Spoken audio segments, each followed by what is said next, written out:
Eric, did you roll out your dumpster? I did. I rolled out my dumpster. Because it's Wednesday. It's Wednesday. We're picking it up. Thank you to the fine folks who pick up my garbage. It's important. Happy Wednesday, friends. We are back with another update. And we have a lot to talk about, as usual. Do you think we'll go over 20 minutes this time? I think we should be 10 or less today. We'll try for that. Okay, let's try. I think the first thing that we need to talk about is Jax event that we had on Sunday. And it was so good. It was heartwarming. What did you think? And it was good for him. It was good for Jack and Sandra. They felt affirmed, appreciated, and they were genuinely surprised, not only with the small group that sort of lured them in, but also then the staff surprised them. And then we said, this isn't done yet. And that's when the parade began in their experience. So lots of goodwill, lots of appreciation, lots of blessing that came to Jack and Sandra. And it was noticeable on Sunday and certainly Monday, and Jack's packing things up today. And there's lighter steps for him today. Thank you to everybody who came out and waited for a while to come and see him. I just thought it was terrific. Thank you. And the team that put all this together. Phenomenal. It was simple, thoughtful, intentional, and I think good for everyone. And it was good to see everybody in their cars and talking through their windows. It was a good day. You know, to be able to put human faces back on, we do these videos or whatever, and it seems like you're talking to a black dot for a long time, but it was nice to see some faces. So I thought it was really good. Thank you.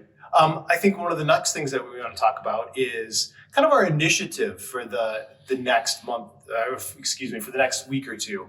And we have come to you and we've laid out some needs, and you've responded in really terrific ways financially.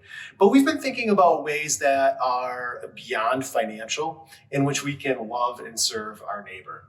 So we've been brainstorming around this idea of kind of a Project Joy or a kind of a Serve Your Neighbor initiative.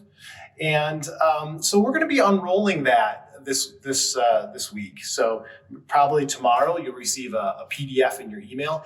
And can you help describe the challenge that we're putting out there a little bit? Eric said it well. Instead of a financial ask, the staff said maybe we've done that enough for a couple of weeks. So the idea is give yourself in terms of an offering to your neighbor, to your neighborhood. You could cut their grass. You could pick up groceries. You could walk their dog. These are some of the kinds of things that we're talking about. But we'll give you a list of things, of active ways in which you can love your neighbor. We have a couple of other financial opportunities in the queue in the next number of weeks that we'll put before you, but none of them come with hot urgency yet. So, and we wanted to acknowledge and also thank you for your generosity the last number of weeks with everything that we've put in front of the congregation. There's been a strong response. Can you give just a quick update on the medical response just for this 1 week initiative? Right. So Pastor Mike Perez had that procedure done with some significant medical costs associated with that. Church has received $1,800 to help offset those costs. That's going to go a long ways to helping give that family some peace and help him continue his ministry work in Guatemala. And it's phenomenal. And that was the number as of the weekend. Yes. It could be higher at this point. We also noticed that last night we had 36 families come through for Feeding America. We think the heat and the threat of rain might have put a dent in that, because that's lower than usual. But just a reminder that next week, Tuesday, we have another distribution. There'll be another Sign Up Genius. Thank you for your help and your support for what I think is Georgetown's probably most signature routine ministry for the community that we do.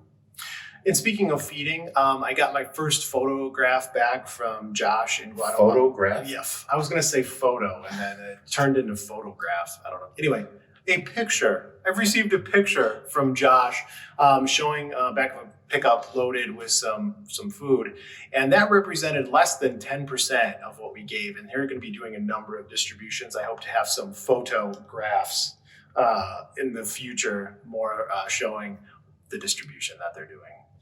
Eric and I talked before this video, how do we make a 20-minute video down to this and keep it as concise as possible? We want to let you know that the task force on reopening Georgetown has met. We've been meeting weekly.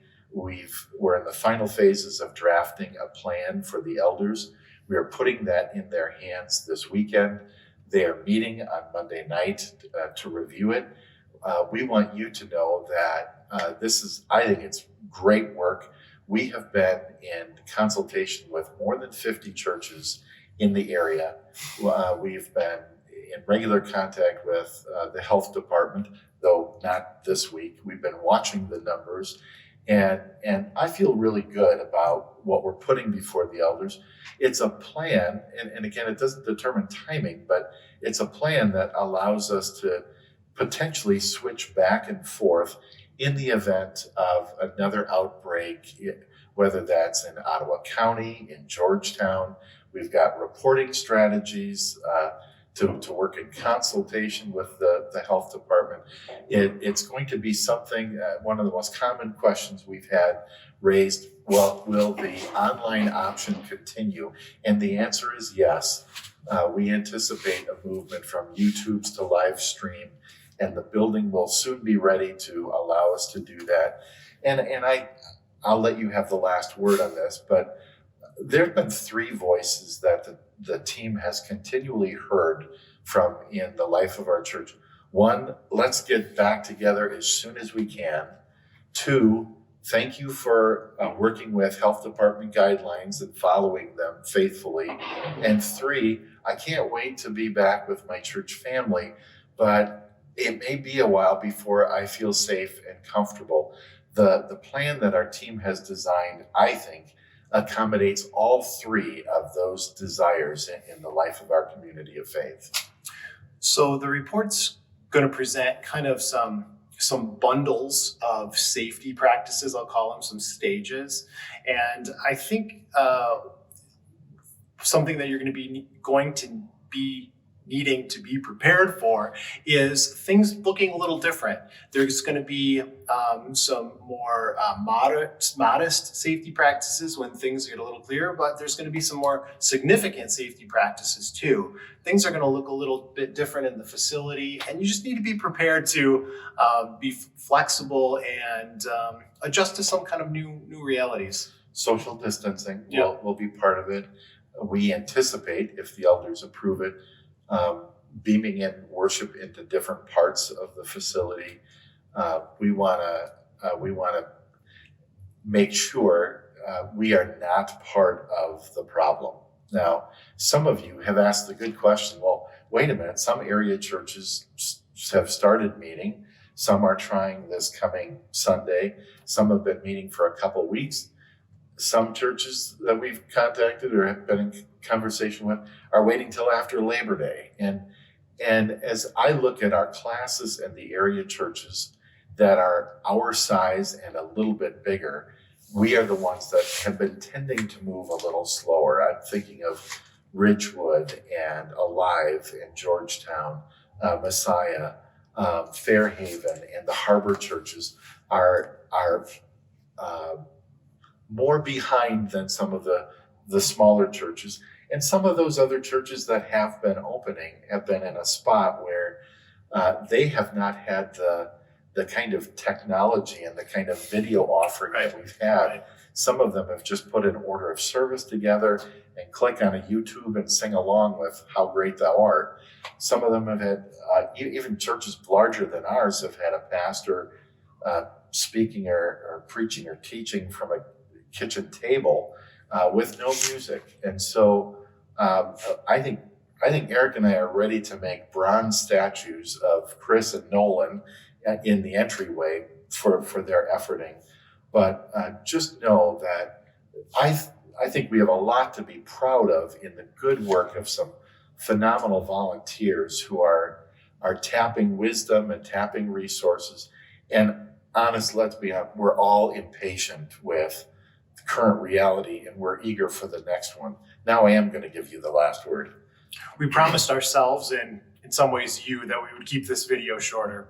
So I hope it is shorter. Thank you for continuing to be such an important part of the Georgetown community, participating by watching online, your contributions, your emails, your comments. We value you and thank you for connecting. So long.